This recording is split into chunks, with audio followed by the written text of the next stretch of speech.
آله وأصحابه أجمعين أما بعد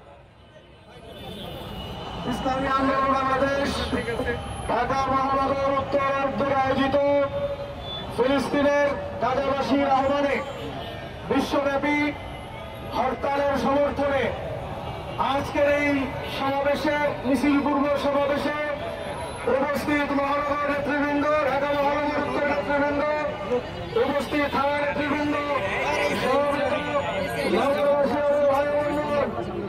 সাংবাদিক বন্ধুগণ, প্রশাসনের দায়িত্বে নিয়োজিত আমরা সকলের মর্মাহত। আমাদের কথা বলার ভাষা নাই, কোন ভাষায় ব্যাখ্যা করবো আমাদের তা জানা নাই। আমরা সকলেই জানি এবং বুঝি এবং দেখতেছি।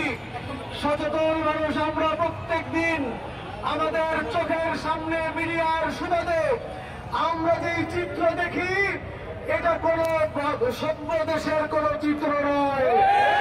আমরা যেই চিত্র দেখি, এই চিত্র মানুষের যারা মানুষ দাবি করে তারা দুই নয়নে এই চিত্র দেখে সহ্য করা যায় না।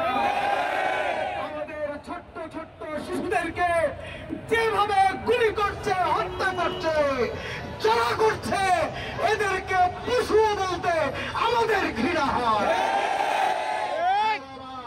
আমাদের মা বোনদেরকে যেভাবে হত্যা করছে, বৈধ অধিবাসী, গাজার অধিবাসী, এটা তাদের নিজস্ব সম্পদ, এটা তাদের পূর্বপুরুষের জায়গা।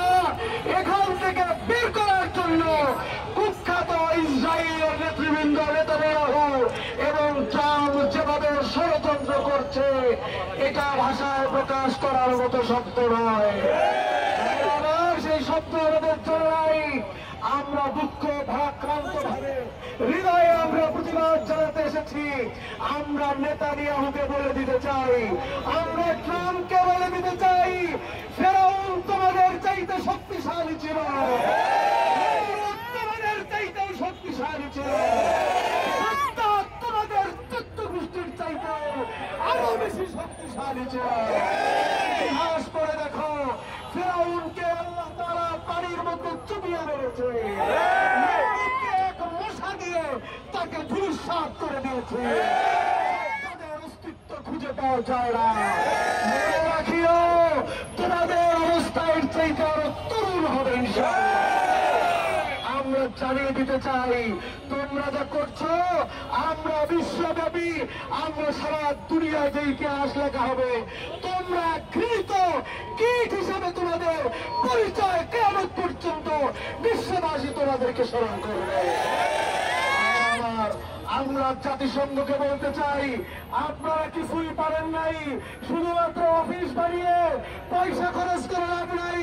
বিশ্বের রাষ্ট্রগুলো থেকে চান্দা নিয়ে আপনাদের অফিস খরচ চালানোর কোনো দরকার নাই। পদত্যাগ করুন, অফিসের তালা মেরে দেন।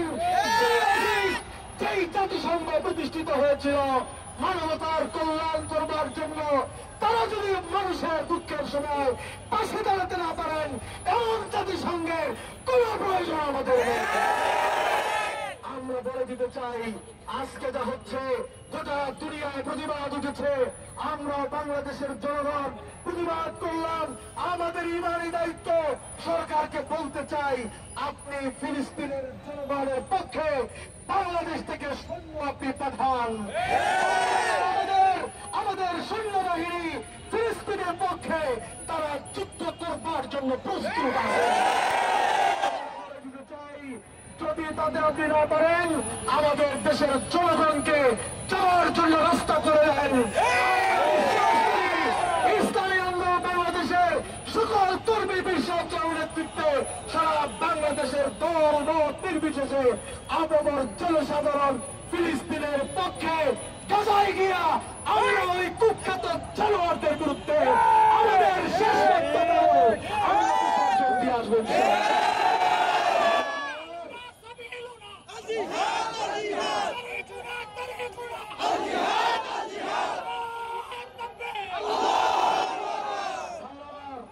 আমরা আমাদের সরকারকে জানিয়ে দিতে চাই, বিগত ফ্যাসিস্ট সরকার আমরা জানি তারা আমাদের পাসপোর্ট থেকে অ্যাকসেপ্ট ইসরায়েল তুলে দিয়েছিল। আজকে আমরা জোর দাবি জানাতে চাই, আমাদের ডক্টর ইউনূস জানি, আমরা জানি তিনি জাতিসংঘের ভাষণে ফিলিস্তিনিদের পক্ষে কথা বলেছেন, নোবেল পেয়েছেন। আমরা তার কাছে জোর দাবি জানাতে চাই, অনতিবিলম্বে আপনি যে ফিলিস্তিনিদের পক্ষে, আপনি অনতিবিলম্বে আমাদের পাসপোর্টে আবার অ্যাকসেপ্ট ইসরায়েল আপনি আবার বলবৎ করুন। আপনার কথা স্মরণ করবেন ইনশাআল্লাহ। কাজেই পরিশেষে আমরা বলতে চাই, অনতিবিলম্বে বিশ্ব নেতৃবৃন্দ, আরবের নেতৃবৃন্দ, তারা এতদিন শুধু হুমকি দিয়েছেন, এখন কিছু কিছু পদক্ষেপ নেওয়ার আগ্রহ তাদের দেখতেছি। আমরা বলে দিতে চাই, অনতিবিলম্বে আপনারা আমেরিকার জন্য তেল বন্ধ করে দেন, আমেরিকার রাস্তা বন্ধ করে দেন, আপনারা আমেরিকাবাসীর জন্য আকাশপথ বন্ধ করে দেন। দেখে দিতে চাই, রুশের মুসলিম উম্মাহ যদি ঐক্যবদ্ধ হয়, আমাদের সামনে কেউ দাবার এক মিনিটে সাহস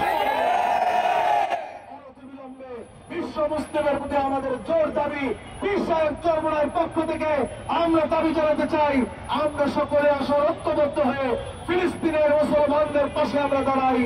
আমরা নেতানিয়াহু, কুখ্যাত নেতানিয়াহুর বিরুদ্ধে, ইসরায়েলের বিরুদ্ধে আমরা সারা বিশ্ব থেকে ঐক্যবদ্ধভাবে আওয়াজ তুলি। প্রিয় ভাইয়ের আমার, আমরা যদি সকলেই ঐক্যবদ্ধভাবে বিশ্বব্যাপী আমরা যদি আওয়াজ তুলতে পারি, আমাদের দৃঢ় বিশ্বাস এই ছায়ার গোষ্ঠী পালাইতে বাধ্য হবে ইনশাআল্লাহ।